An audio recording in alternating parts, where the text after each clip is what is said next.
Bienvenidos a la casa de Dios, hermanos. En esta oportunidad venimos a celebrar a nuestro Padre Celestial. Hoy es el Día del Padre y nosotros los papás tenemos un Padre sobre nosotros, ¿verdad? Que es Cristo. Nos da gusto que hayamos hecho un esfuerzo de venir a adorar a ese Padre bueno y maravilloso. Abra su Biblia, por favor, hermano. 2 Corintios 5. 2 Corintios 5, 16 y 17.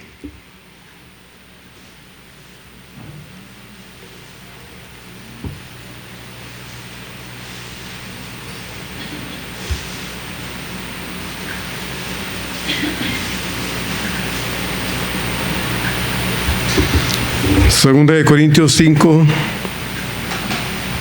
16 y 17.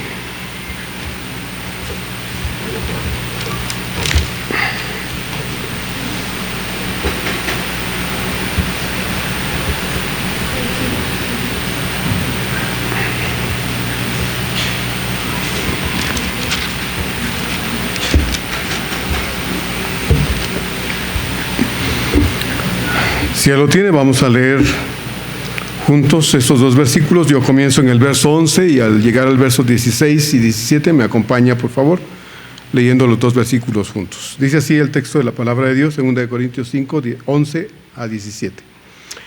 Conociendo pues el temor del Señor, persuadimos a los hombres, pero a Dios le es manifiesto lo que somos, y espero que también lo sea vuestras conciencias. No nos recomendamos pues otra vez a vosotros, sino os damos ocasión de gloriaros por nosotros para que tengáis con qué responder a los que se glorían en las apariencias y no en el corazón. Porque si estamos locos es para Dios, y si somos cuerdos es para vosotros. Porque el amor de Cristo nos constriñe, pensando esto, que si uno murió por todos, luego todos murieron. Y por todos murió para que los que viven ya no vivan para sí, sino para aquel que murió y resucitó por ellos. Juntos, hermanos. De manera que nosotros de aquí en adelante a nadie conocemos según la carne, y aun si a Cristo conocimos según la carne, ya no lo conocemos así. De modo que si alguno está en Cristo, nueva criatura es. Las cosas viejas pasaron, y aquí todas son hechas nuevas. El hecho real de la muerte de Cristo y su resurrección no es solo mera información, no. Para nosotros los hijos de Dios es el fundamento de lo que ahora somos, por haber puesto nuestra fe absolutamente en Cristo y su sacrificio sustitutorio, lo cual ha hecho posible que seamos personas redimidas, personas salvadas de la condenación eterna y en un proceso permanente de transformación que es la evidencia visible de que hemos conocido a Cristo y que hemos nacido de nuevo. El tema de esta reflexión es: somos nuevas personas. Somos nuevas personas. Un día todos nosotros venimos al conocimiento de Cristo, hermanos, mediante la fe y el arrepentimiento, que son los requisitos para la salvación. Es lo que Dios espera que el hombre experimente en su corazón: fe y arrepentimiento, porque sin fe y arrepentimiento no es posible el nuevo nacimiento. Pero ese día marcó para nosotros un antes y un después. El día que usted y yo nacimos en Cristo marcó un antes y un después.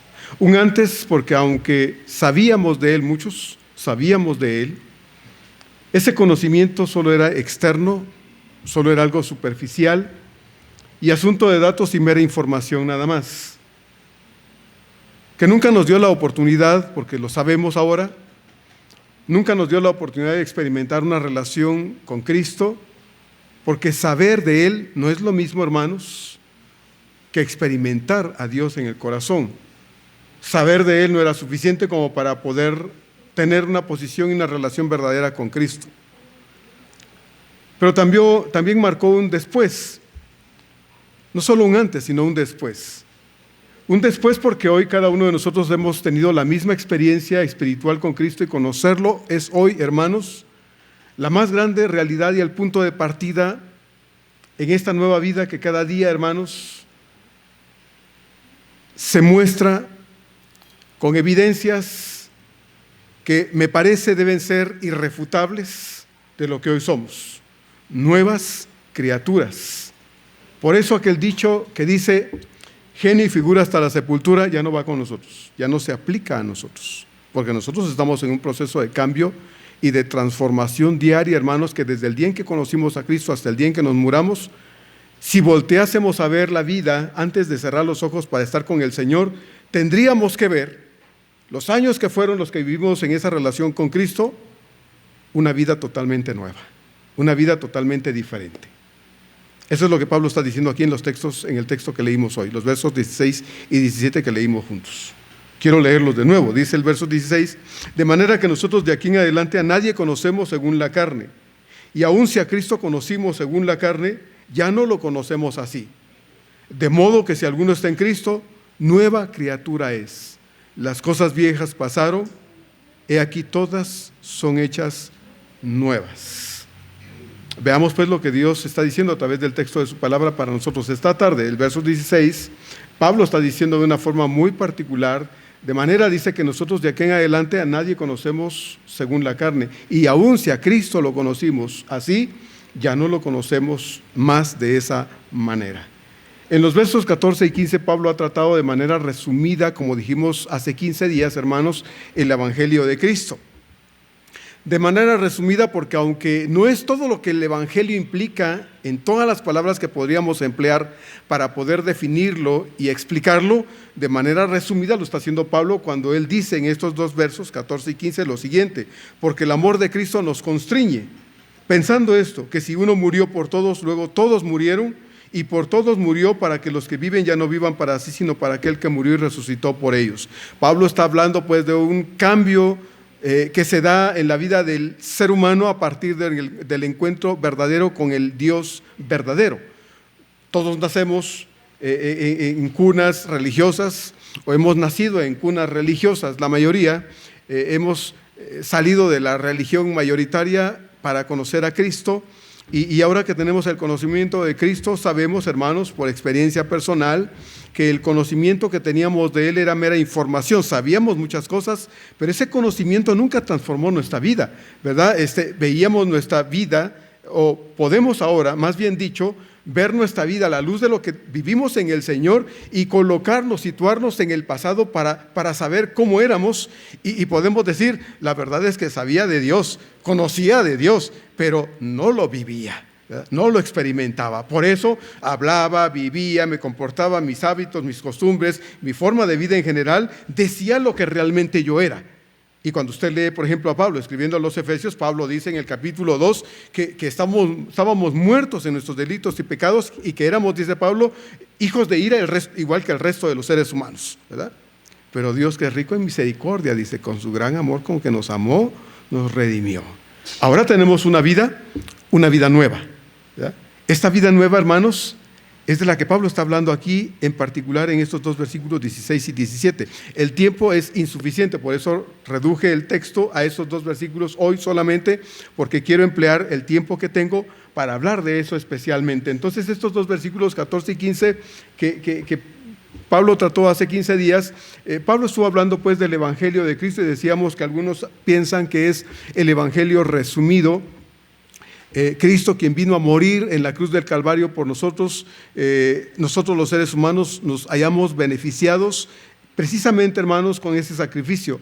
Pero aunque el ser humano ha sido beneficiado porque el sacrificio de Cristo se efectuó para todos sin excepción, solo algunos hemos llegado a experimentar la gracia de Dios a través de Él. Y solo algunos, no porque Dios, hermanos, excluya a algunos. Esa es la teología de la predestinación. Algunos piensan y opinan que la teología de la predestinación tiene fundamento bíblico, y no es cierto. Sí habla de la predestinación, que algunos han sido predestinados, pero perdón, hermano, no algunos, sino todos fuimos predestinados. Solo algunos dentro de esa predestinación experimentan la gracia y el amor de Dios, porque solo algunos decidimos, ¿verdad?, voluntariamente escuchar a Dios, arrepentirnos de nuestros pecados y permitirle venir a nuestro corazón. La salvación es para todo ser humano, pero no todos son salvos, o no todos lo somos. Hay muchos que se están yendo a la condenación eterna ahorita, ¿verdad? Cada segundo mueren muchas personas en el mundo sin conocer al Señor.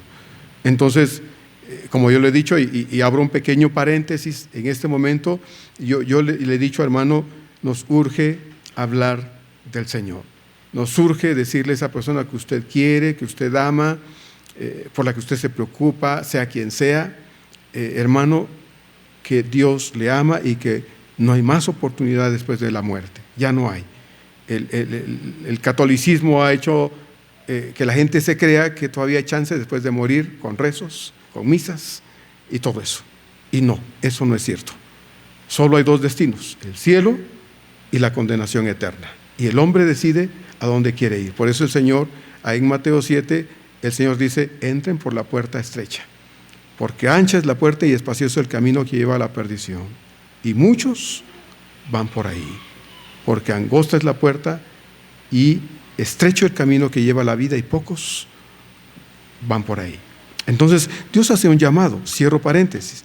Y nosotros necesitamos, hermanos, entonces, entender pues que Dios ha venido a nuestra vida, fuimos beneficiados, oímos el mensaje de salvación, nos arrepentimos pidiendo perdón por nuestros pecados y Dios ha traído a nuestra vida el perdón oportuno. Ahora bien, Pablo cambia de la generalidad del verso 14, ¿verdad?, en que dice que la salvación pues es para todos los seres humanos, verso 14 y 15, cuando habla de la salvación es para todos, y luego en el verso 15 dice que, bueno, los que hemos nacido en el Señor, los que ahora tenemos vida en Él, ya no vivimos para nosotros, sino vivimos para aquel que murió y resucitó por nosotros. De eso está hablando ahora en los versos 16 y 17. Hemos nacido de nuevo y el nuevo nacimiento, hermanos, ha traído una vida distinta, un cambio de vida. Nuestra vida estaba centrada en nosotros, era el yo todo el tiempo, para mí todo, y olvidados de Dios. Ahora es todo lo contrario, o debe ser todo lo contrario. La experiencia del creyente debe ser dar gloria y honra a Dios en todo. Por lo tanto, entonces la vida del creyente está centrada en el Señor, debe estar centrada en el Señor. Entonces Pablo pasa de la generalidad ahora a hablar acerca del beneficio que la salvación ha traído y que solo algunos hemos llegado a experimentar en la vida. No todos creemos en Él, aunque murió por todos, solo algunos experimentamos en realidad el esfuerzo que el Señor hizo en la cruz, el sacrificio que Él puso y realizó en la cruz del Calvario, y solo algunos disfrutamos del beneficio de la salvación, porque no todos somos capaces de arrepentirnos de nuestros pecados. La gente en general está contenta en su modo de vida, está contenta en su pecado, feliz en cómo es, y no quieren saber de Dios. Pero necesitamos hablar, necesitamos predicar, necesitamos insistir ahora, porque cuando las personas se mueran, hermanos, podremos quedarnos tranquilos, en cierto modo, pensando, bueno, le hablé del Señor y al fin la decisión la tomó Él o ella o ellos al final. Pero necesitamos insistir en ello. Entonces, hermanos, en virtud de que ya no vivimos para nosotros de acuerdo al verso 15, sino para aquel que murió y resucitó por nosotros, ahora de acuerdo a la palabra de Dios, nuestra forma de ver, de entender y de conceptualizar y caracterizar a las personas a nuestro alrededor también debe haber cambiado. Eso es lo que Pablo ha dicho, ¿verdad? En versos anteriores, pero lo vuelve a retomar en el verso 16. El mundo conceptualiza y agrupa a las personas en razas, niveles sociales, niveles culturales, niveles intelectuales. Y hablan de este tipo de divisiones allá afuera. Se han hecho diferencias entre países. Están los países desarrollados y los países subdesarrollados. Están las superpotencias y los países tercermundistas, ¿verdad? Así es como las personas en general distribuyen y catalogan a las personas en el mundo. Nosotros salimos de este mundo, hermanos, que margina, que excluye, que rechaza, que humilla, que se burla de otros, que ve a otros sobre el hombro o por sobre el hombro, que cree en la superioridad por lo que tiene, ha logrado materialmente o por lo que es físicamente. Ese es el mundo allá afuera y nosotros salimos de ahí. Ahora que hemos venido al conocimiento de Dios y Dios nos ha dado una perspectiva diferente en nuestra forma de pensar y ha cambiado incluso, como Pablo dice en Romanos 12, nuestra manera de pensar, y está en un proceso ese cambio también de mente, ¿verdad? De nuestra mente, hermanos, nosotros también estamos cambiando nuestra forma de conceptualizar a las personas o de pensar acerca de ellas. Ya no decimos, por decirlo de esta forma, es que es un indio. ¿verdad? Porque tal vez hemos usado esa expresión, ¿verdad? O es un pobre diablo.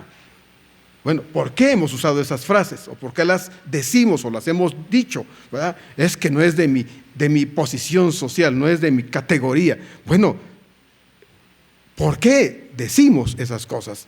¿Por qué tratamos a la gente, a algunas personas con cierto desdén y a otros casi que nos arrodillamos delante de ellos? ¿Por qué? Bueno, pues porque muchas veces, aunque salimos de un mundo que trata a la gente así, hermanos, nosotros hemos venido al seno de la iglesia del Señor, al reino del Señor, y no hemos dejado del todo esa forma de pensar, esa forma de ser, ese carácter que no nos lleva muchas veces a tener una buena opinión de las personas y los tratamos como los vemos. Y el concepto aquel o la idea aquella de como te veo, te trato, bueno, sigue siendo a veces la realidad dentro de nuestra iglesia o de la iglesia cristiana también, ¿verdad? Me junto con quien veo que es de mi posición social, o como veo que se viste igual que yo, pues ahí me junto con ella, con él, con ellos. No, hermanos, esto no debe ser, ¿verdad? A mí me fascina mi Señor porque cuando el Señor llamó a sus 12 discípulos, ¿sabe qué eran la mayoría? La mayoría de ellos eran pescadores. Y los pescadores formaban del grupo social marginado, más indeseable de la sociedad del tiempo del Señor. Luego de los pescadores estaban los esclavos. Casi los pescadores estaban rozando el fondo. Y de ahí llamó el Señor a la mayoría. El único estudiado, parece ser, dentro del grupo de los discípulos fue Mateo, que era un publicano. Y para ser un publicano al servicio de Roma, ¿verdad? Para poder tener control de los tributos públicos, se debía hacer algo equitativo, equivalente hoy a ser un contador público. Entonces podremos pensar que el único estudiado dentro del grupo de los 12 era Mateo. El resto no. Jesús no dijo a estos pobres pescadores. No, de ahí llamó el Señor a la mayoría, hermanos, ¿verdad? Y por eso la gente, usted lee Hechos, y la gente cuando oía hablar a los pescadores que habían estado con el Señor se sorprendían porque decían que eran gente sin letras y del vulgo. Usted lea eso en Hechos, y cuando hablan del vulgo se refieren a lo más corriente de la sociedad de ese tiempo, ¿verdad? Lo más corriente, ¿verdad? Pero se sorprendían de oírlos hablar por la forma como hablaban. Eso decía que ellos habían estado con el Señor. Entonces, la gente hace diferencias, hermanos. Se burla, rechaza a las personas. Pero nosotros no. Por eso Pablo dice en el verso 16, de manera que nosotros de aquí en adelante a nadie conocemos según la carne. Es decir, la forma en que nosotros nos desenvolvíamos y vivíamos allá afuera ya no se aplica aquí adentro, ¿verdad? Ah, pastor, pero cuando me voy, sí. No, hermano, tampoco. No. Usted es cristiano cuando está aquí, y cuando se va, sigue siendo cristiano. Usted es hijo de Dios aquí, cuando se va, sigue siendo hijo de Dios. Usted es embajador de Cristo aquí, y cuando se va, lo es aún más, porque usted va a ser embajador del Señor donde quiera que está. Acuérdese, un embajador es alguien que representa a Cristo donde esté. Usted es representante de Cristo, usted representa a su Señor allí en su casa, con sus amigos, con sus compañeros de trabajo, con sus subalternos si es jefe o lo que sea. Allí usted representa a Jesús. ¿Qué clase de embajador somos? ¿Verdad? ¿Qué clase de representante del Señor estamos siendo? Entonces Pablo está diciendo pues que ya, de manera que dice que si nosotros tratamos a la gente y tuvimos una forma de tratar a las personas en la carne, ahora en Cristo es distinto. La forma de relacionarnos con las personas antes de conocer a Cristo fue distinta de lo que ahora es, habiendo conocido al Señor. Tenemos en Cristo, a Cristo en nuestro corazón. Nuestra forma de pensar, hermanos, debe haber cambiado, debe estar cambiando, porque como lo vamos a ver ya en el verso 17, todos los cambios en nosotros son un proceso obrado por el poder de Dios. Y nuestra forma de ver a los demás a nuestro alrededor, de acuerdo a lo que Pablo está diciendo aquí en el verso 16, debe estar siendo modificado también. Si éramos dados a pensar igual que el mundo, ya no debemos hacerlo, hermanos, porque nuestra nuestro carácter y todo lo que nosotros somos hoy en la relación que tenemos con las personas a nuestro alrededor en el transcurso de la semana deben evidenciar la clase de persona que nosotros somos. Si la gente solía tener un mal concepto de nosotros antes de conocer a Cristo, debe estar cambiando incluso en ellos la forma de pensar de nosotros de acuerdo a nuestro propio testimonio personal. De modo, dice Pablo entonces, que nosotros de aquí en adelante a nadie conocemos según la carne, y aun si a Cristo lo conocimos así, dice, tampoco conocemos a Cristo de esta manera. El mundo excluye. Y eso está bien allá afuera, hermanos, porque el mundo no conoce a Cristo y es la forma en que se tratan unos a otros. El mundo rechaza, margina, humilla a otros. Y sabemos que no está bien porque la Biblia lo dice. Y si nosotros los hijos de Dios, hermanos, lo hacemos, aunque parezca a veces que tenemos la razón para hacerlo, hermanos, mire, está mal. A nuestro Señor, a su Señor, a su Salvador, también lo trataron mal. Lo trataron con odio, con desdén, con desprecio. Lo vieron, como decimos ahora nosotros, de arriba a abajo, de abajo a arriba. Así lo vieron al Señor. Era un hombre humilde. No sabemos qué apariencia tenía físicamente, cómo era su rostro. En las películas sale hasta de ojo azul. Bueno, esas son las películas. Muy guapo. No sabemos cómo era. Pero al Señor lo trataron también mal. Lo despreciaron. Por eso Isaías dice, varón de dolores y experimentado en quebranto. Y como que escondimos de él el rostro, dice, lo menospreciamos. Entonces, al Señor también, hermanos, lo trataron con desdén, con odio, con desprecio. Lo vieron de arriba abajo, de abajo arriba, con prejuicio. ¿Se acuerda la mujer de Samaria? ¿Cómo le dijo, verdad? Y en Juan 4.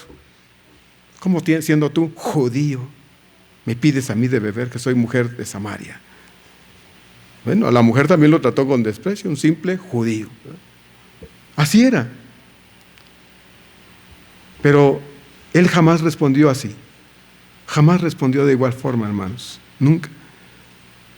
Los que hemos estudiado el capítulo 4 del estudio de discipulado con Nicodemo, recordará usted, hermanos, que cuando Nicodemo, que era del grupo de enemigos del Señor, que odiaban al Señor, lo buscó, el Señor no le dijo, a ver, ¿tú qué quieres? No lo trató con desdén, no lo trató con desprecio. No le dijo, ahí quédate parado a ver a qué hora te atiendo. No, hermanos, lo atendió, lo recibió y habló con él. Y le hizo darse cuenta que necesitaba nacer de nuevo. Un encuentro verdadero con el Dios verdadero. Entonces, si nuestro Señor se negó a discriminar, hermanos, a excluir, a humillar y a hacer diferencias, entonces nosotros con mayor razón tenemos el llamado a no hacerlo igualmente. Porque nuestra perspectiva ahora cristiana y bíblica nos debería impedir discriminar, excluir, humillar o lo que sea que de pronto hacemos, ¿verdad? A veces el marido humilla a la esposa y la trata como si no valiera. Hoy estamos, se celebra el Día del Padre, acá ya lo festejamos nosotros hace 8 días. Pero hay maridos que humillan y tratan a la mujer como si no valiera nada. Y tal vez a una empleada que hace los quehaceres no la tratarían como tratan a la esposa. Tratan con desprecio y con mala forma a los hijitos, y les dicen de todo. Y los hijitos no pueden contestar, tan chiquitos. La esposa no puede contestar porque si le contesta o le dice algo, le va peor. Es terrible, hermanos, a veces ese trato que hay, ¿verdad? En casa. Y si en casa sucede, imagínense afuera. ¿Verdad? Imagínense afuera. He visto personas usando el claxon con gran habilidad, ¿verdad? Ya sabe usted cómo se usa.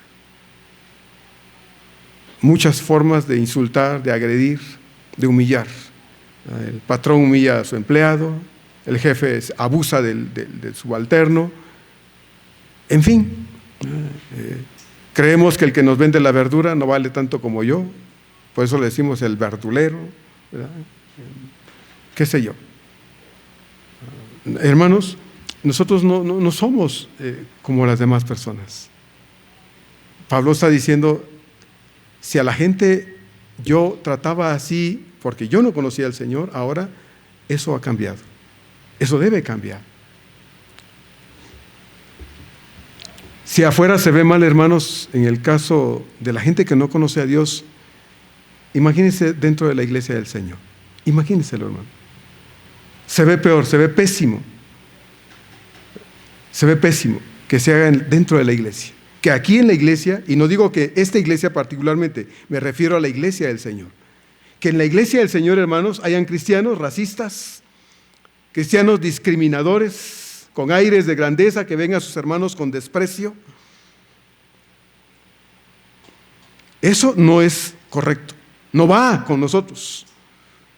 Ya no nos queda a nosotros, hermanos, porque cuando Dios me vio a mí, no me vio con menos amor como aquel creyente que vive en las lomas o aquel que gana millones y que es cristiano también. No me vio a mí con menos amor que como vio a este que tiene dinero. No, a mí me vio con el mismo amor, con la misma compasión. De esto hablábamos hoy en la escuela dominical.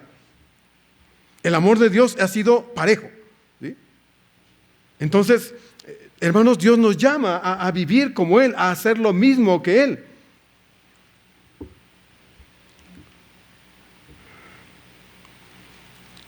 Si lo que se ve afuera, hermanos, nosotros lo podemos condenar aquí adentro, entonces es más condenable aún. Porque nosotros tenemos en Cristo el más grande ejemplo de humildad. Quien nos vio a todos con el mismo amor, con la misma paciencia, con la misma misericordia, y quien nos ve a todos con el mismo valor, porque la misma sangre se derramó por todos nosotros por igual. No hubo una sangre distinta por el que vive en la opulencia y otro por el que vive en la pobreza. La misma sangre nos lavó a todos. La misma bendita sangre. Entonces, Pablo dice, si a la gente conocí de esta forma, ya no. Es decir, si he tratado a la gente de esta manera, si me he acostumbrado a ello por alguna razón, Dios dice, cambia esa forma de ser.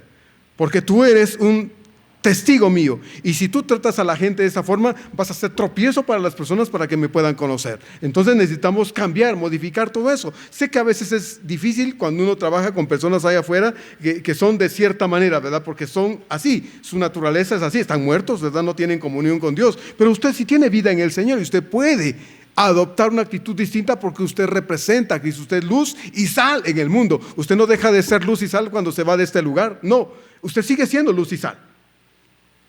Y lo que el Señor quiere es que brillemos donde quiera que estemos y podamos aprender a sazonar, ¿verdad? A preservar nuestro contexto con nuestra presencia, no confundirnos donde estamos. No confundirnos con el medio ambiente donde estamos. Es como aquí, pastor, aquí se habla con peladeces, pues yo también por eso me las echo. No, hermano. Como aquí todos transan, pues yo también. No, hermano, no. Como aquí, mire, aquí arcas abiertas, entonces todos pellizcamos. ¿Cómo que pellizcamos? Pues no, hermano, usted ya no pellizca. Antes pellizcaba, ahora ya no. Entregue buenas cuentas. Si todos dicen, pues que eres bien tonto, no quieres. Usted no es ladrón. Usted no es ladrón. Pablo dijo atrasito en la primera carta, esto fuisteis algunos de vosotros, y empieza a decir, ladrones. Esto fuisteis, ya no. Sí, antes yo hacía esto, hacía lo otro, ya no. Antes yo trataba a los demás como creía que debía tratarlos porque si no, no me obedecían. No, hermano, no es así. Un padre de familia que trata a sus hijos con puras peladeces porque cree que solo así lo pueden obedecer, está equivocado, ¿verdad? Un marido que trata a su mujer con la punta del pie porque cree que solo así la mantiene sujeta, está terriblemente equivocado. Necesitamos entender que ya no somos la persona que fuimos. Es lo que Pablo está diciendo aquí en el verso 16. De modo que nosotros, dice de aquí en adelante, a nadie conocemos según la carne. Ya no, porque nuestra experiencia en la relación que tenemos con el mundo ya no está basada en lo que fuimos, sino en lo que ahora somos en el Señor. Eso es lo que va a decir ahorita en el verso 17 ya Pablo.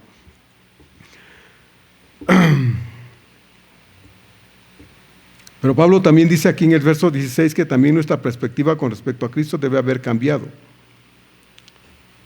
En general, a menos, hermanos, que hayas crecido en el seno de la iglesia evangélica, tu forma de ver a Cristo y de creer en Él es muy distinta a la de aquellos que hemos venido de un mundo sin Cristo. Porque el creyente que nació de padres cristianos y creció en un ambiente cristiano, obviamente tiene una forma muy distinta de ser, ¿verdad? Creció, aprendió en la iglesia, se le enseña, y ese niño y esa niña van creciendo y van desarrollando cierta forma de conducta, porque eso es lo que están aprendiendo. Pero quienes venimos del mundo, claro que no. Venimos de un mundo lleno de tanta cochinada, y Dios es el que tiene que encargarse, ¿verdad?, con su palabra, de ir transformando nuestra vida e ir quitando lo que nos sirve, de modo que nuestra vida sea algo que pueda glorificarlo a Él. Nuestra forma de ser, donde quiera que estamos, pueda glorificarlo a Él. Entonces, hermanos, Pablo dice que aún nuestra forma de ver a Cristo debe haber sido distinta, ¿verdad?, de cómo lo conocimos sin conocer al Señor, sin haber tenido el encuentro verdadero con Él. Pablo mismo probablemente había visto a Cristo, hermanos, en alguna ocasión, porque Pablo se incluye, habla en primera persona aquí. Pablo se incluye y dice, bueno, si conocimos a Cristo así, ya no. De hecho, Pablo, siendo un judío, un fariseo, un religioso, probablemente tenía su forma propia de ver a las personas, ¿no? Y trataba a la gente como él creía que la gente debía ser tratada. Y recuerde usted que Pablo había sido perseguidor de la iglesia. Entonces, ¿cómo trataba a los creyentes? Como creía que se le merecían esos traidores, ¿verdad?, esos herejes. Entonces los trataba así. Pablo dice entonces, ya no. Ha habido un cambio en la vida de Pablo, y es lo que Pablo está testificando acá. Y aún dice, si a Cristo lo conocía así, ya no. La vida de Pablo fue una vida de religiosidad vacía, carente de significado verdadero, porque él, aunque conocía la ley de Dios y sabía, entre comillas, de manera superficial todo lo relacionado con Dios, porque era un experto en la ley de Moisés, en realidad Pablo, hermanos, no había tenido un encuentro real con el Señor, no lo conocía de verdad. Entonces Pablo mismo probablemente había visto a Cristo y había escuchado en algunas ocasiones a Cristo predicando, enseñando, tal vez por ahí. Eso es lo que algunos piensan, que cuando Pablo habla y dice, y aún si a Cristo conocimos según la carne, es porque Pablo probablemente estuvo en alguna ocasión por ahí, casualmente el Señor llegó y se puso a predicar, a enseñar, y Pablo se quedó oyendo y dijo, y se fue. Eso creo, ¿verdad?, que Pablo ha de haber hecho. Que voy a oír eso, ¿no? Y se fue. Pero Pablo dice, si a Cristo lo conocimos así. La forma muy particular de Pablo de conceptualizar a Cristo, hermanos, se vio hecho realidad en la forma como él perseguía a los creyentes de su tiempo. Porque él no tenía una buena opinión del que había muerto en la cruz, tampoco tenía una buena opinión de los que lo seguían. Y entonces, hermanos, para él los cristianos solo eran sus enemigos, y la forma de verlos lo hacía despreciarlos, creer que eran inferiores y peor que gente desechable. Por eso los mataba, los perseguía, los golpeaba, los lastimaba y hacía todo lo posible por hacer que dejaran de existir. Pablo era un terrible perseguidor de la iglesia. Y como le he dicho en otras ocasiones, cuando Pablo dice que él tenía un aguijón en su carne, algunos piensan que era un problema emocional en Pablo, cuando él recordaba tal vez los rostros de aquellos que había golpeado, que había asesinado, que había arrastrado y había metido en la cárcel. Algunos dicen que cuando esos recuerdos le venían a Pablo, lo lastimaban tanto que lo botaban emocionalmente. Eso es lo que algunos dicen. Y yo creo que probablemente ese era el aguijón de Pablo. Yo creo que sí. No sé, la Biblia no lo dice. Así es que podemos conjeturar un poquito y no estamos violentando el texto de la palabra de Dios. Y me parece, hermanos, que eso es lo que Pablo sufría. Yo no sé si a usted le sucede, pero cuando a mí de pronto me vienen cosas de mi pasado, a veces me pega, hermanos, me pega. Pero yo le digo, Señor, ya me perdonaste. Sí hice, sí viví así, sí, pero Dios ya me perdonó. Pero viene de pronto eso, hermano, y el diablo me lo quiere restregar en la cara. Ay, sí, muy pastor, y tú esto, y me empieza a decir, y de pronto estoy ya así, y yo, no, Señor, yo soy tu hijo, soy hijo de Dios, ya Dios me perdonó. Sí, yo no niego lo que hice, no niego lo que fui, pero yo soy hijo de Dios y Dios me perdonó. Y Dios me levanta por sobre lo que fui.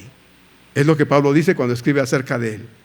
Yo fui esto, esto y esto, pero por la gracia de Dios soy lo que soy. ¿Verdad? Soy lo que soy. Y Pablo se gozaba en lo que era, aunque le pesaba probablemente lo que había sido. Eso es algo que no podemos evitar muchas veces, hermanos. Entonces Pablo pensaba que esos creyentes, esos cristianos eran desechables. Por eso los mataba, los perseguía, los lastimaba y trataba de infligirles a ellos, hermanos, los peores castigos y dolores posibles porque los odiaba. Cuando el Señor lo confronta, Lucas registra en Hechos, porque Lucas es el escritor del libro de los Hechos. Lucas registra en el libro de los Hechos, en el capítulo 9, versos 4 y 5, las siguientes palabras. Y cayendo en tierra oyó una voz que le decía: Saulo, Saulo, ¿por qué me persigues? Y Pablo dijo: ¿quién eres, Señor? Y Jesús le dijo: yo soy Jesús a quien tú persigues. Yo soy Jesús a quien tú persigues. En su propia experiencia, Pablo tuvo que cambiar su propia forma de ver a Cristo, hermanos. Aunque él probablemente le vio físicamente en Jerusalén algunas veces o en diversas ocasiones, cuando el Señor llevó a cabo su ministerio, Pablo le volvió a ver cuando se le apareció a él personalmente. Como Pablo mismo dice en 1 Corintios 15:8, y al último de todos, cuando está hablando de los testigos de la resurrección del Señor, dice Pablo: y al último de todos, como un abortivo, se me apareció a mí. Ya lo había comisionado. Ya Pablo era un apóstol del Señor, un predicador del Evangelio, pero Pablo testifica y dice: al último de todos se me apareció a mí. Como para decirme: Pablo, no predicas en vano, me predicas a mí, que soy tu Señor. Y eso yo creo a Pablo lo alentaba, hermanos, como cuando está una plantita, ¿verdad? Y está marchita porque no le he echado agüita, está un poquito marchita y viene usted y le echa agua, y al ratito va y la planta ya está un poco más levantada, y al ratito, ¿cómo está la planta? Ya bien levantada. Yo creo que Pablo en ocasiones necesitaba que Dios le hablara de esta forma para poderlo levantar. La vida de Pablo fue terrible, ¿verdad? Con sufrimientos y todo eso que hemos hablado, y lo vamos a ver ya en el capítulo 11-12 de esta segunda carta. Pablo necesitaba de Dios ese aliento, decirle: Pablo, no te desalientes, sigue trabajando, aunque el trabajo para Pablo representaba, como hemos dicho tantas veces, sufrimientos de muchas clases. Entonces Pablo dice: al último, como un abortivo, se me apareció a mí. Ahora Cristo, que ya no era más su enemigo, dejó de ser su enemigo. Por eso Pablo dice: aún si a Cristo conocimos según la carne, ya no. Era mi enemigo, dice Pablo. Yo creía que haciendo lo que hacía, perseguir a los cristianos, matarlos, destruirlos, deshacerlos cuando los agarraba del cuello. Y así imagina usted qué cara ponía Pablo. Enojado, furioso.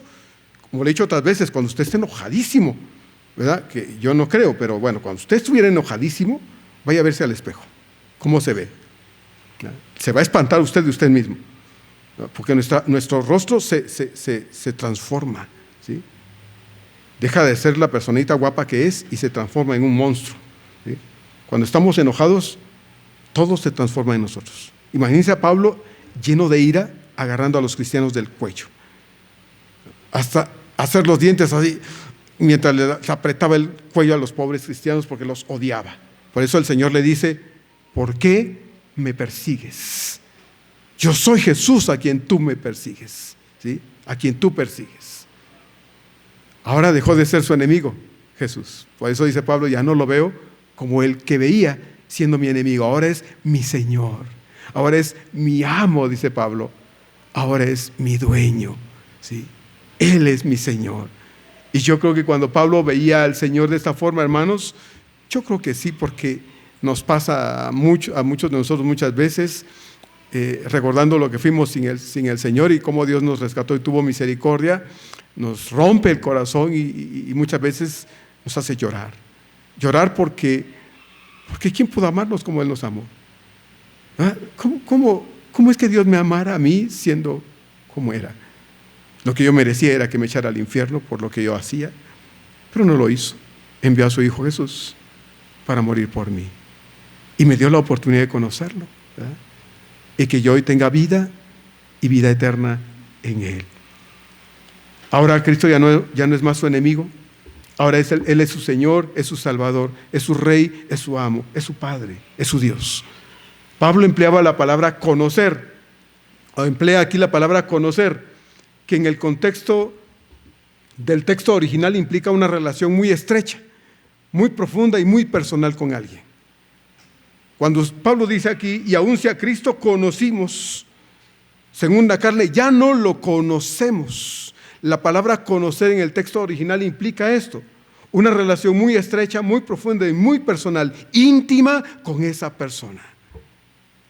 ¿Qué le parece? Cuando usted dice, yo conozco a Cristo, es más que saber de Él. Es más que tener información aquí y conocerse un texto de la Escritura y repetirlo como un cotorrito. No, es la experiencia en el corazón de saber quién es Dios para mí y vivir ahora para Él. Eso es lo que Pablo está diciendo cuando él dice aquí en el verso 16, ahora ya no lo conocemos así.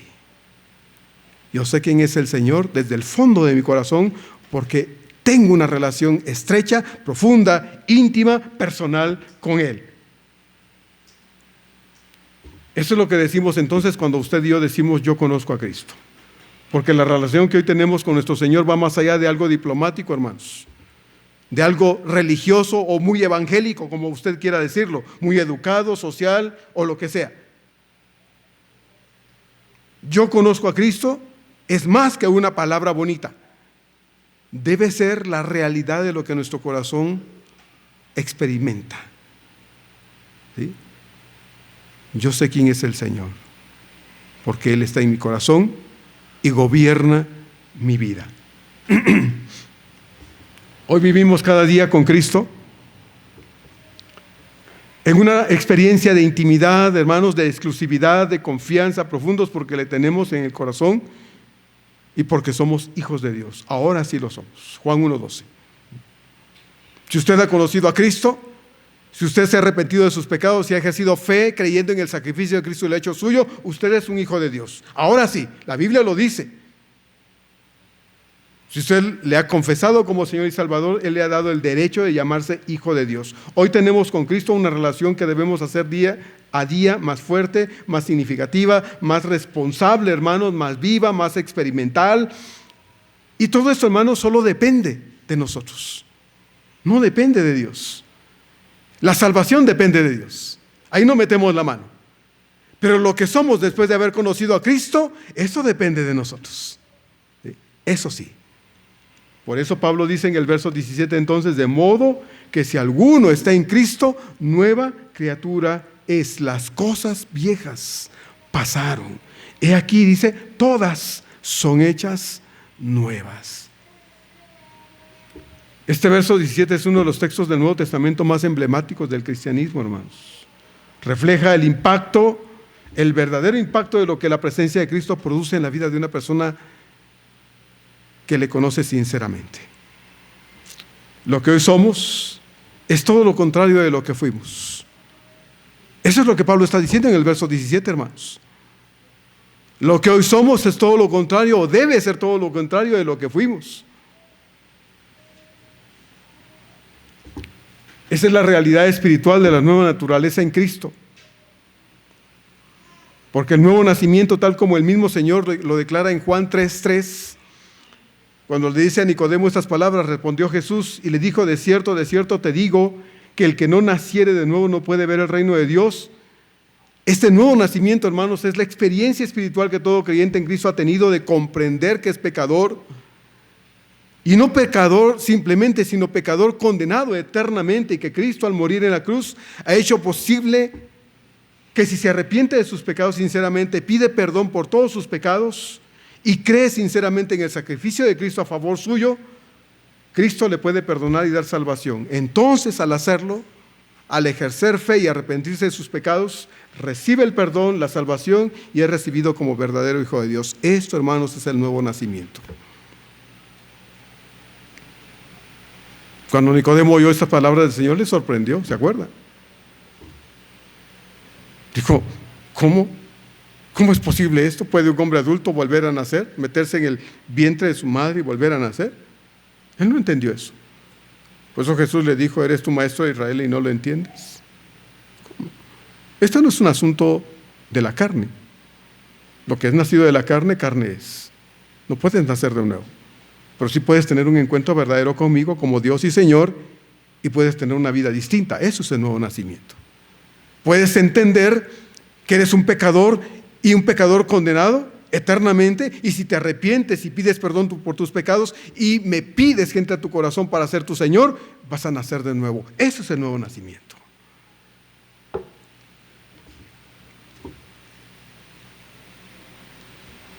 Es el nuevo nacimiento, hermanos, de lo que Pablo está hablando aquí en el verso 17 también. Sin esta experiencia nadie puede ir al cielo, porque la salvación no se puede obtener por ninguna obra que el ser humano pueda realizar, la que sea, por muy noble, loable, aplaudible que ésta sea, bondadosa que parezca, la más humana que el hombre pueda realizar en función del bienestar de otros, o la más religiosa que parezca y buena para el bienestar de otros, no es suficiente para la salvación. No alcanza para que una persona diga, yo lo logré por mí mismo, no necesité el sacrificio de Cristo en la cruz del Calvario. Mis obras, mi conducta, mi forma religiosa, mi forma de agradar a Dios de manera personal hizo posible que yo alcanzara la salvación. Eso, hermanos, no puede ser posible. Por eso el Señor dice en Efesios 2, 8 y 9, porque por gracia sois salvos por medio de la fe. Y esto dice, no de vosotros, pues es don de Dios, un regalo de Dios. El verso 9 complementa diciendo, y no es por obras para que nadie se gloríe. Nada que el ser humano haga le puede otorgar lo que solo Cristo da. Y solo el sacrificio de Cristo en la cruz del Calvario es suficiente para cualquier pecador. Solo la cruz del Calvario, hermanos, abre la oportunidad para que una persona le conozca como Señor y Salvador y pueda tener paz y vida eterna. Pablo puntualiza un aspecto de nuestra vida, nueva vida, y es que tenemos hoy, hermanos, una posición de la que, si de verdad hemos creído de todo corazón, no podemos perder. No nos la puede quitar nadie, no podemos ser quitados, ni podemos quitarnos de esa posición. Por eso Pablo dice, de modo que si alguno está en Cristo. Si alguno está en Cristo, nueva criatura es. Estar en Cristo es lo mismo que decir que hemos nacido de nuevo, que hemos sido perdonados, que tenemos vida eterna en Cristo, que somos nuevas criaturas, que somos verdaderamente hijos de Dios. Eso es lo que significa la expresión, de modo que si alguno está en Cristo. Pero la expresión estar en Cristo también implica, hermanos, no solo posición, sino posesión. ¿Sí? Estamos en Cristo. Dios nos dio el derecho de estar allí y sentirnos seguros en las manos de Dios. Pero también nos ha dado una posesión eterna. Usted y yo, que hemos creído de verdad, tenemos vida eterna permanente y segura, hermanos. Porque esta salvación que nos ha sido otorgada inmerecidamente no es de origen humano. Esto lo hizo Dios. Es de origen divino, y Dios, quien es quien nos la ha otorgado, no miente, no nos engaña. Él lo prometió, y como Él lo dijo, lo cumple, lo está cumpliendo y lo cumplirá hasta el final del tiempo. Juan 10, 27 a 29 nos dice, mis ovejas oyen mi voz, y yo las conozco y me siguen, y yo les doy vida eterna y no perecerán jamás, ni nadie las arrebatará de mi mano. Mi Padre que me las dio es mayor que todos, y nadie las puede arrebatar de la mano de mi Padre. Pero también, hermanos, nuestra permanencia en Cristo indica algo que todos nosotros debemos tener muy claro. Somos nuevas criaturas. De modo que si alguno está en Cristo, dice Él, nueva criatura es. ¿Y qué es ser una nueva criatura? Bueno, para responder tenemos que acudir a las mismas Escrituras, para que ellos nos digan lo que es ser una nueva criatura. Y 1 Corintios 6, 9 al 11 dice así, ¿no sabéis que los injustos no heredarán el reino de Dios? No erréis. Ni los fornicarios, ni los idólatras, ni los adúlteros, ni los afeminados, ni los que se echan con varones, ni los ladrones, ni los avaros, ni los borrachos, ni los maldicientes, ni los estafadores se heredarán el reino de Dios. Y luego dice Pablo en el verso 11, y esto erais algunos, mas ya habéis sido lavados, ya habéis sido santificados, ya habéis sido justificados en el nombre del Señor Jesús y por el Espíritu de nuestro Dios. Ya, dice Pablo, ya no sois los mismos que fueron. Sí fueron todo esto, o algunos fueron algo de esto, pero ya no, ha habido un cambio de vida. Romanos 6, 1 al 4 y luego los versos 11 a 13 dice así, ¿qué pues diremos? ¿Perseveraremos en el pecado para que la gracia abunde? En ninguna manera, porque los que hemos muerto al pecado, Pablo pregunta, ¿cómo viviremos aún en él? ¿O no sabéis que todos los que hemos sido bautizados en Cristo Jesús hemos sido bautizados en su muerte? Porque somos sepultados, dice Pablo, juntamente con él para muerte por el bautismo, a fin de que como Cristo resucitó de los muertos por la gloria del Padre, así también nosotros andemos en vida nueva. Así también vosotros, considerados muertos al pecado, pero vivos para Dios en Cristo Jesús, Señor nuestro. No reine, pues, dice entonces Pablo, el pecado en vuestro cuerpo mortal, de modo que lo obedezcáis en sus concupiscencias, ni tampoco presentéis vuestros miembros al pecado como instrumentos de iniquidad, sino, dice Pablo, presentaos vosotros mismos a Dios como vivos de entre los muertos y vuestros miembros a Dios como instrumentos de justicia. Qué precioso, hermanos. Ese es el cambio de vida. De modo que si alguno está en Cristo, ya no es lo que fue. Ahora es todo esto, hermanos. Eso es lo que somos. Personas redimidas en un proceso de transformación. Pastor, de repente me gana el carácter. Claro, usted es de carne y hueso, hermano. Está en ese proceso y tiene que aprender que si depende de Dios ya no le va a seguir ganando el carácter como suele ser. Usted debe dejar que Cristo gobierne su carácter, debe dejar que Cristo llene su corazón y lo ayude a controlar lo que usted no puede controlar por sí mismo. Y hablamos del carácter, puede ser el lenguaje, pueden ser ciertos hábitos, pueden ser muchas cosas. Dios es el único que puede ayudarnos. De modo que si alguno está en Cristo, no es la misma persona que fue. Es una nueva criatura. Quiero leer Efesios 2, 1 al 5.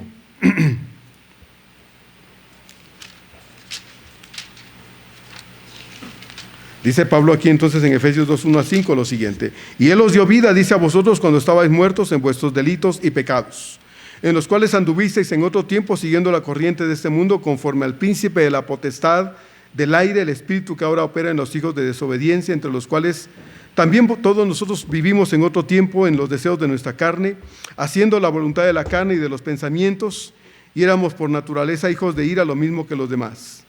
Pero Dios, que es rico en misericordia, por su gran amor con que nos amó, aun estando nosotros muertos en pecado, nos dio vida juntamente con Cristo. Por gracia, dice Pablo, sois salvos. Y los versos 17 hasta el 32, dice así también, del capítulo número 4. Esto pues digo y requiero en el Señor, que ya no andéis como los otros gentiles que andan en la vanidad de su mente, teniendo el entendimiento entenebrecido, ajenos de la vida de Dios por la ignorancia que en ellos hay, por la dureza de su corazón, los cuales después que perdieron toda sensibilidad se entregaron a la lascivia para cometer con avidez toda clase de impureza. La palabra lascivia aquí, hermanos, indica algo que no tiene frenos ni límites. Entonces, cuando vosotros dicen no habéis aprendido hacia Cristo, si en verdad le habéis oído y habéis sido por él enseñados conforme a la verdad que está en Jesús. En cuanto a la pasada manera de vivir, despojaos del viejo hombre que está viciado conforme a los deseos engañosos y renovaos en el espíritu de vuestra mente, y vestíos del nuevo hombre creado según Dios en la justicia y santidad de la verdad. Por lo cual, desechando la mentira, hablad verdad cada uno con su prójimo, porque somos miembros los unos de los otros. Airaos, pero no pequéis. No se ponga el sol sobre vuestro enojo, ni deis lugar al diablo. El que hurtaba no hurte más, sino trabaje haciendo con sus manos lo que es bueno para que tenga que compartir con el que padece necesidad. Ninguna palabra corrompida salga de vuestra boca, sino la que sea buena para la necesaria edificación a fin de dar gracia a los oyentes. Y no contristéis al Espíritu Santo de Dios, con el cual fuisteis sellados para el día de la redención. La palabra contristar significa entristecer, lastimar, ofender al Espíritu Santo. Quítense pues, dice Pablo entonces, verso 31, de vosotros toda amargura, enojo, ira, gritería, maledicencia y toda malicia. Antes, dice Pablo, sed benignos unos con otros, misericordiosos, perdonándoos unos a otros, como Dios también os perdonó a vosotros en Cristo. Y en la primera carta de Juan en el capítulo 3, versos 6 al 10, dice lo siguiente. Primera carta de Juan, versos 3, 6 al 10, Juan dice lo siguiente. Todo aquel que permanece en él no peca. Todo aquel que peca no le ha visto ni le ha conocido. Hijitos, nadie os engañe. El que hace justicia es justo como él es justo. El que practica el pecado es del diablo, porque el diablo peca desde el principio. Para esto apareció el Hijo de Dios, para deshacer las obras del diablo. Todo aquel que es nacido de Dios no practica el pecado, porque la simiente de Dios permanece en él. Y no puede pecar porque es nacido de Dios. En esto se manifiestan los hijos de Dios y los hijos del diablo. Todo aquel que no hace justicia y que no ama a su hermano no es de Dios. Y los versos 18 a 20 del capítulo 5 dice así, de esa misma primera carta de Juan. Capítulo 5, 18 a 20 dice así: sabemos que todo aquel que ha nacido de Dios no practica el pecado, pues aquel que fue engendrado por Dios le guarda y el maligno no le toca. Sabemos que somos de Dios y el mundo entero está bajo el maligno. Pero sabemos que el Hijo de Dios ha venido y nos ha dado entendimiento para conocer al que es verdadero, y estamos en el verdadero, en su Hijo Jesucristo. Este es el verdadero Dios y la vida eterna.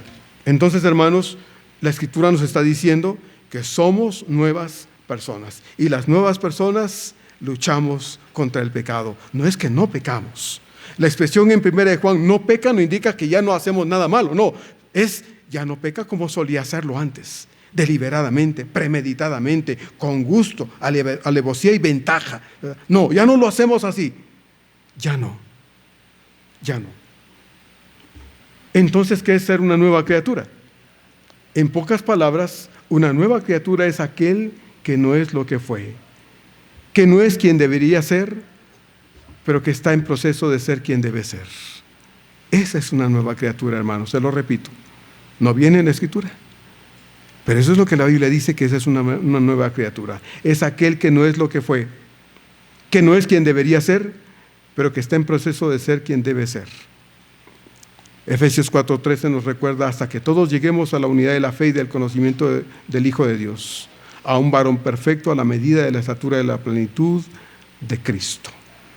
Pero algo que necesitamos entender, hermanos, muy bien, es que esta nueva criatura que somos es algo nuevo. Alguien que ha nacido de nuevo en Cristo Jesús. No existía antes de venir a Cristo. Uno que estaba muerto espiritualmente, como ya leímos en Efesios 2, pero que ahora tiene vida espiritual eterna en Cristo Jesús.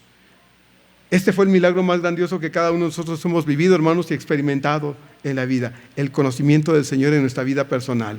Fue grandioso e innegable el que viniéramos al Señor y Él transformara nuestra vida e hiciera lo que somos ahora. Pero esta nueva criatura, hermanos, ahora tiene que desarrollarse. Tiene que crecer, tiene que aprender a hacer, a comportarse, a vivir todos los días de acuerdo a esta nueva vida que hoy Cristo nos ha dado. No es ya eres salvo y vete pues. No, es que necesitamos desarrollar a esta nueva criatura. Y no se puede dar sin el estudio correspondiente de las Escrituras, hermanos. Lo lamento. Quisiera decirles, mire, si no estudia la Biblia, si nunca la lee, si nunca ora, si nunca se entrega al Señor, no importa, usted ya es una nueva criatura y mire, ya entró al cielo. Es cierto, eso no va a cambiar. Bendito sea Dios, hermanos, la salvación no depende de usted. Ese es un regalo de Dios.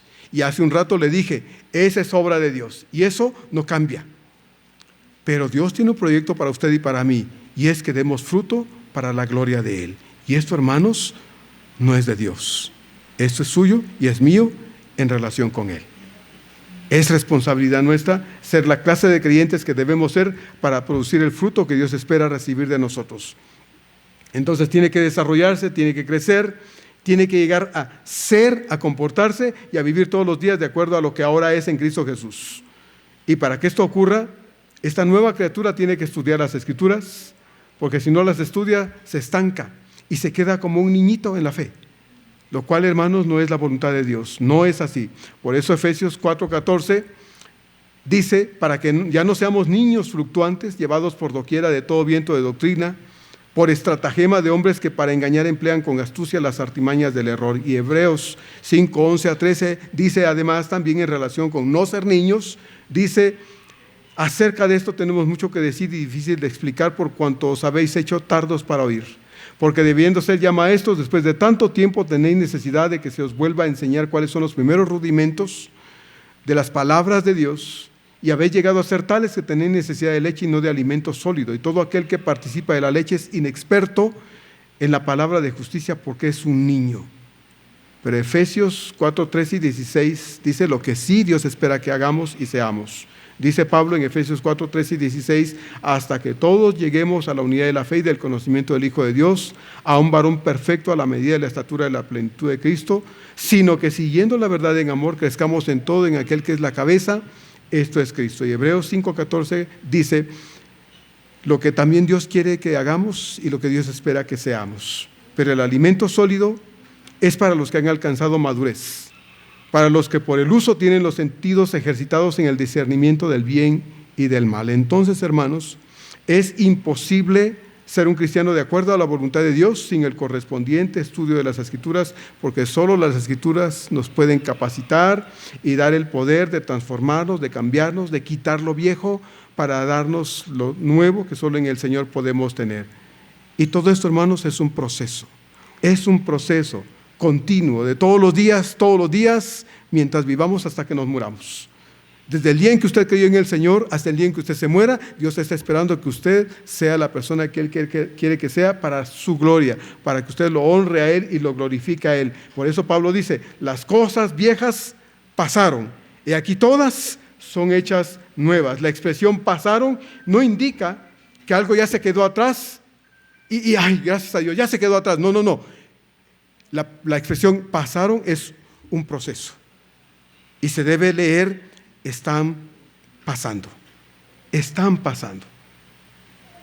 He aquí todas son hechas nuevas. La expresión son hechas se debe entender también como algo que está siendo hecho constantemente. Están siendo hechas. Todos los días Dios hace una obra en nosotros. Dios todos los días transforma nuestra vida. Dios todos los días espera trabajar en nuestra vida en general, en nuestro carácter, en nuestro lenguaje, en nuestra forma de pensar, en todo eso, hermanos, que es lo que expresamos y lo que la gente ve de nosotros. En todo eso Dios espera estar trabajando con nosotros todos los días. Entonces, no es que ya se quedó atrás, no. Dios está haciendo un cambio constante en nosotros, pero desea que usted y yo trabajemos con Él de su mano para que esto se lleve a cabo. Dios no lo hace a fuerza. Dios no hace cambios en nuestra vida porque a Él se le antoje. No, Él lo hace cuando Él ve que nosotros entendemos que es necesario y acudimos a Él para que Él lo lleve a cabo. Por eso, hermanos, es urgente que como iglesia, ustedes y yo nos comprometamos con Él de manera personal y verdadera, de manera voluntaria y sincera, para poder, por lo menos, estudiar la Biblia, leerla y meditar en ella. Mi consejo siempre es, hermano, lea la Biblia. Lea la Biblia. Aquí hay un grupo de hermanos en la iglesia que está haciendo un esfuerzo de leer la Biblia todos los días. Yo no digo que los que no están en ese grupo no lo están haciendo. Tal vez usted no se registró allí, pero usted de seguro lo está haciendo. Y yo esperaría que usted en el día aparte un tiempo para oír a Dios a través de su palabra y hablar con Dios a través de la oración, que son las dos cosas mínimas que debemos hacer. Pastores, que no me alcanza el tiempo, pues deje de ver un poquito de la tele, ¿verdad? O deje de ver un poquito el periódico, o deje de estar un poquito menos con el celular, ¿verdad? Porque ¿cuánto tiempo invierte usted en el celular, en sus redes sociales, en su esto, en su otro? Bueno, deje un poquito de eso para poder leer un poquito la Biblia, de modo que usted pueda escuchar a Dios. No hay crecimiento, hermanos, si no estudiamos la Escritura, si no la leemos por lo menos. Si usted es una nueva persona, entonces la vida anterior, la vida vieja, debe estar siendo cambiada, transformada, renovada cada día para que seamos la persona nueva que Dios quiere que seamos en esta nueva relación y comunión con Él. Y esta transformación de vida es imposible sin el conocimiento y correspondiente estudio de las Escrituras, tal como ya leímos en Efesios 4:13 y en Hebreos 5:14. Entonces no podemos, hermanos, dejar de estudiar la Biblia, no podemos darnos el lujo de no alimentarnos de la palabra de Dios porque lo necesitamos. Porque si usted y yo no leemos la Biblia y no nos sometemos a un estudio responsable, permanente de Él, nuestra vida, hermanos, no cambia de por sí. Al contrario, algunos tienden a retroceder. Y el hecho es que cuando vemos cómo somos y nos oímos cómo hablamos y nos damos cuenta de cómo nos conducimos, hermano, eso debe ser evidencia de que nos urge que la palabra de Dios cambie lo que nosotros no podemos cambiar por nosotros mismos. El estancamiento espiritual, hermanos, no es plan de Dios. Dios no ha planeado que nos estanquemos. Por eso la Escritura dice, para que ya no seamos niños, ¿verdad? Y Hebreos también dice, algunos necesitan de leche como si fueran niños y no de alimento sólido. Tienen 30 años en el Evangelio, pero siguen siendo la misma persona de siempre. Y como dije al principio, algunos dicen, no, pero pues es que genio figura hasta sepultura. No, hermano, por favor, usted ya no debe decir eso. Ya no debe uno pensar que, pues así nací, así soy, así me moriré. Bueno, eso cantaba el señor José José, pero usted no. Usted no. Así nací, así me moriré. No, así nacimos, pero Dios ha hecho un cambio en nosotros, hermanos. Y ese cambio se debe evidenciar. Muérdase la lengua antes de decir lo que no debe. Amárrese las manos para hacer lo que no debe. Estoy hablando figuradamente. ¿Verdad? El Señor por eso decía, más te vale entrar manco al cielo, ¿verdad?, que con 2 manos ser echado al infierno. Bueno, el Señor hablaba de los ojos. ¿Son mis ojos el conflicto? Pues todos tendríamos que andar sin ojos ya, ¿no le parece? ¿Verdad? Es que, pastor, tengo una lengua que no la puedo dominar. Pues arránquesela. Pastor, me siento que me quede sin lengua. Estoy hablando figuradamente. Porque aún si no tuviera lengua, tiene manos y con las manos hacemos muchas señas feas, ¿verdad? O con los ojos, ¿verdad? Hacemos ciertos ojos que, híjole, ya me lo tragué con la vista, ¿verdad? No necesita hablar, ¿verdad? Y si no, con la mente. No lo dice, no lo expresa, pero lo piensa, ¿verdad? Entonces, tenemos que dejar a Dios obrar en nosotros, hermanos, y estancarnos en ese desarrollo espiritual. Es peligroso porque el diablo no se duerme. Lea Pedro. Pedro dice que anda buscando alrededor a quien devorar. Por eso Pedro dice, por lo tanto, hermanos míos, dice Pedro, que debemos someternos al Señor. Debemos humillarnos ante el Señor y dice, y ese huirá de nosotros. Pero someternos y humillarnos, hermanos, implica la disposición para decirle al Señor, aquí estoy, para hacer lo que tú me dices. Y lo que el Señor dice que debemos hacer es que debemos crecer en su palabra, porque solo Dios y su palabra tienen el poder transformar. Eso no lo hace ningún motivador afuera, no lo hace el libro que usted lee ahí, que le gusta mucho, no lo hace las crónicas de Narnia, no, hermanos. Usted lee 10 veces las crónicas de Narnia, no por eso usted va a ser una nueva persona. No. Eso lo hace Dios a través de su palabra. Termino, hermanos, diciendo pues que nosotros necesitamos desarrollarnos para producir el fruto que glorifica a Dios. Es imposible que un creyente que se estancó produzca fruto que glorifique a Dios. Va a producir fruto, pero no es el fruto correcto para Dios. Va a producir fruto para su carne. Y acuérdese, Pablo dice en Gálatas que el fruto de la carne empieza a hablar ira, enojo, disensiones, pleitos y un montón de cosas. Mas el fruto del Espíritu dice es amor, gozo, paz, etcétera, etcétera. Entonces necesitamos producir el fruto que glorifica a Dios. Muchos necesitamos integrarnos al estudio de la Biblia, crecer en la palabra del Señor para que Dios siga cambiando nuestra vida. Me estanqué en ese sentido, pero necesito que Dios retome eso en mi vida y yo aquí estoy para que Dios continúe haciendo eso en mí. El plan y propósito de Dios es que crezcamos hasta ser como su Hijo Jesús. Pero este desarrollo espiritual, hermanos, no se va a dar sin el correspondiente estudio bíblico, serio, responsable, constante y perseverante. Si usted estudia la Biblia, usted va a ser de acuerdo a la voluntad de Dios, como el Hijo de Dios, y va a llegar a la estatura de la plenitud de Cristo, y usted y otros lo van a notar. Vamos a orar, con eso cerramos. Padre amado, gracias por tu palabra, porque esta palabra bendita tuya, Señor, de verdad, tiene el poder de cambiar la vida de cualquiera. Señor, no cambia aquel que no se somete a esa palabra preciosa y que tiene poder, porque sin esa palabra de vida, Señor, nadie puede ser esa nueva criatura que tú quieres formar en nosotros. Ya te conocemos, tenemos salvación y vida eterna, eso es innegable, Señor, tu palabra lo dice. Estamos en las manos del Padre y nadie nos va a arrebatar de ahí, Juan 10. Pero es también innegable, Señor, que nosotros podemos dejar de ser un niño en la fe para ser un adulto, Señor, con la capacidad de desarrollarse y de multiplicarse y de producir fruto para tu gloria, Señor, si tan solo asumimos responsablemente el papel que tenemos como hijos de Dios y acudimos a la fuente, Señor, de toda transformación que es tu palabra, para que nos transforme, para que nos cambie y para que haga de nosotros, Señor, la persona que tú quieres que seamos. Señor, bendice a mis hermanos, tanto como a mí, y danos, Señor, Te lo rogamos, la fuerza. Ayúdanos a tener la determinación, Señor, para no dejar de leer tu palabra, para no dejar de estudiarla, Señor. Aquí tenemos estudio los domingos, Padre, y necesitamos hacer un esfuerzo para venir y crecer en esa palabra de vida, que sin la cual, Señor, no puede haber transformación. Ayúdanos, pues te lo pedimos, Señor, y que hagamos un esfuerzo en eso todos, porque lo necesitamos urgentemente. Estamos viviendo tiempos difíciles, Señor, en que muchos son apartados de la fe, lamentablemente.